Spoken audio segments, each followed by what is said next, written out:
ஐயனார் துணை சீரியல் நெக்கான எபிசோடில் சேரன் பல்லவன் 2 பேருமே சேர்ந்துருவாங்க. நீ சாப்பிடாம எடுக்காமல் ஒழுங்காக படிக்கிறியா என்னன்னு எதுக்கு தெரியாமல் நான் எவ்வளோ கஷ்டப்பட்டேன்னு தெரியுமான்னு சொல்லி அவர் பேசுவார். இனிமேல் உங்கள் மனசு யார் மனசும் கஷ்டப்பட மாதிரி நான் நடந்துக்கிட மாட்டேனா அப்படிங்கிற மாதிரி சொல்லிட்டு இவர் பேசிக்கிட்டு இருப்பார். வீட்டுக்கு வந்ததுக்கப்புறமா நடேசன் பையன் வாங்கின ப்ரைஸ் எல்லாம் வச்சு எடுத்து பார்த்துட்ருப்பாரு. இதை பார்த்தோன்னே நிலாவுக்கு ஒரு மாதிரி ஆயிரும். நம்ம அங்கிளை கூட்டு போயிருக்கணும், நம்ம தப்பு பண்ணிட்டோம் அப்படின்னு சொல்லிட்டு சேரன் கிட்ட சொல்லி புலம்பிக்கிட்டு இருப்பாங்க. அதுக்கப்புறம் எல்லோரும் உட்காந்துருக்கும் போது நடேசன் தான் பையனுக்கு சீக்கிரம் கல்யாணம் பண்ணணும், வர வெள்ளிக்கிழமை நல்ல நாளாக இருக்குது அப்படிங்கிற மாதிரி சொல்லுவாங்களா. நிலா அதுக்கு தேவையான லிஸ்டிங் எல்லாமே போட்டுட்ருப்பாங்க. நகை வாங்கணும், அதுக்கப்புறம் தாலி வாங்கணும், சமையலுக்கு பார்க்கணும், ட்ரெஸ் வாங்கணும், நிறைய செலவு இருக்குது அப்படிங்கிற மாதிரி. பணம் எதுவும் இல்லைன்னு சொல்லி சோழன் புலம்புவார். அப்போ நீங்கள் இவ்வளோ நாள் சம்பாதிச்சிங்களா, என்ன பண்ணீங்க அப்படின்னு சொல்லிட்டு நிலா கேட்டுட்ருப்பாங்க. இது எல்லாமே நடேசன் கேட்டுட்ருப்பாங்களா. நான் என் பொண்டாட்டியோட நகை இருக்குது, அதை சேரனுக்கு கொடுத்துடலாம், மற்ற எல்லா வேலையும் நீங்கள் பார்த்துக்கோங்க அப்படின்னு சொல்லிட்டு.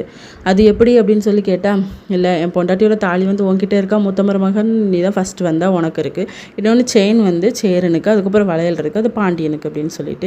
இதை நீங்கள் பத்திரமா வச்சுருக்கீங்களான்னு சொல்லி நிலா கேட்பாங்க. ஆமாம், அதை பற்றி நீ கவலைப்பட வேண்டாம், கல்யாணத்தன்னைக்கு நான் ஷார்ப்பாக தந்துடுவேன் அப்படிங்கிற மாதிரி சொல்லிட்டு இருப்பாங்க. இதோட இன்னைக்கான எபிசோட் முடியுது.